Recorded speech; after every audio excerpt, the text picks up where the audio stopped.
Good morning, everyone. Judges chapter 3. We've seen a sorry picture painted in Judges chapter 1 and Judges chapter 2 to the stage where God has decided that God has chosen to leave some of the Canaanites that the Israelites have failed to drive out, have refused to drive out before them in the land in order to prove them. And this chapter sees the children of Israel falling into great wickedness, dreadful sin.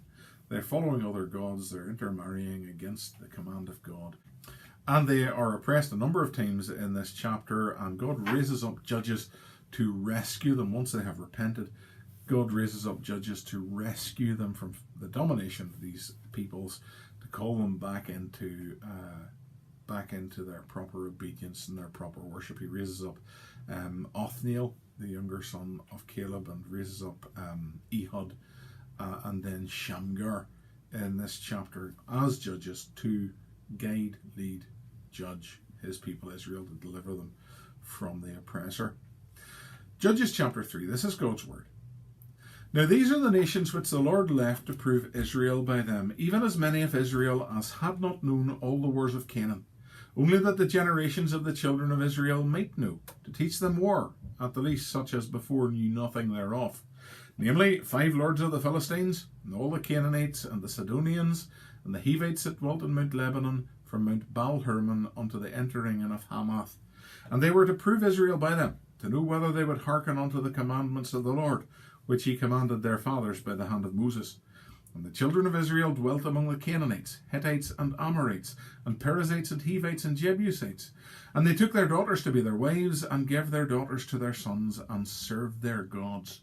The children of Israel did evil in the sight of the Lord, and forgat the Lord their God, and served Baalim and the groves.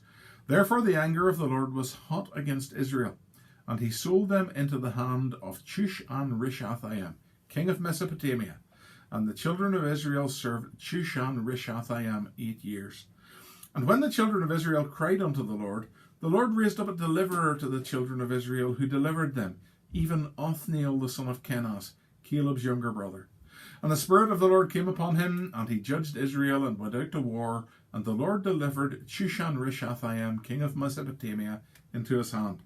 And his hand prevailed against Chushan-Rishathaim. And the land had rest 40 years. And Othniel the son of Kenaz died. And the children of Israel did evil again in the sight of the Lord. And the Lord strengthened Eglon the king of Moab against Israel, because they had done evil in the sight of the Lord. And he gathered unto him the children of Ammon and Amalek, and went and smote Israel, and possessed the city of palm trees. So the children of Israel served Eglon the king of Moab 18 years. But when the children of Israel cried unto the Lord raised them up a deliverer, Ehud the son of Gera, a Benjamite, a man left-handed. And by him the children of Israel sent a present unto Eglon the king of Moab. But Ehud made him a dagger which had 2 edges, of a cubit length, and did gird it under his raiment upon his right thigh. And he brought the present unto Eglon king of Moab, and Eglon was a very fat man. And when he had made an end to offer the present, he sent away the people that bare the present. But he himself turned again from the quarries that were by Gilgal, and said, I have a secret errand unto thee, O king, who said, Keep silence. And all that stood by him went out from him. And Ehud came unto him, and he was sitting in a summer parlour, which he had for himself alone. And Ehud said, I have a message from God unto thee. And he arose out of his seat. And Ehud put forth his left hand, and took the dagger from his right thigh, and thrust it into his belly. And the haft also went in after the blade, and the fat closed upon the blade, so that he could not draw the dagger out of his belly, and the dirt came out. Then Ehud went forth through the porch, and shut the doors of the parlour upon him, and locked him. When he was gone out, his servants came. And when they saw that, behold, the doors of the parlour were locked, they said, Surely he covereth his feet in his summer chamber. And they tarried till they were ashamed. And behold, he opened not the doors of the parlour. Therefore they took a key, and opened them. And behold, their lord was fallen down dead in the earth. And he had escaped while they tarried, passed beyond the quarries, and escaped unto Sirath. And it came to pass, when he was come, that he blew a trumpet in the mountain of Ephraim. And the children of Israel went down with him from the mountain, he before them. And he said unto them, Follow after me, for the Lord hath delivered your enemies, the Moabites, into your hand. And they went down after him, took the fords of the Jordan toward Moab, and suffered not a man to pass over. And they slew of Moab at that time about 10,000 men, all lusty and all men of valour, and there escaped not a man.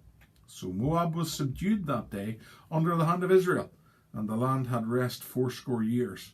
And after him was Shamgar the son of Anath, which slew of the Philistines 600 men with an ox goad, and he delivered Israel.